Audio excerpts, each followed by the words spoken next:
Yeah, so great question. So, again, the Internet of Value is going to be so different from the first Internet because you're going to have three really different domains have to work together, right? Tech, capital, and compliance. And compliance just has an outsized influence when it comes to money for obvious reasons. That's not going to change. It's just the reality.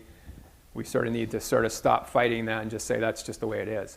But I think there's a lot of good news there. Throughout the world, fintech generally and blockchain specifically has become, kind of very, very popular with policymakers. So we have a stream of policymakers coming from all over the world, coming through our offices. So that's a very good dynamic. That's very different from 2 years ago. 2 years ago, with the Mt. Gox collapse and some of the nonsense being spewed out by sort of these, libertarian Bitcoin fanatics, which was just not helpful at all. And thankfully, they've really Bitcoin community has done a great job of really adjusting. They've got lobbyists all over the world. They're well-funded, much better. But, you have to take it seriously. You've got to get good compliance people involved in your startups really early. I know it's a pain, it's expensive, but you just got to do it.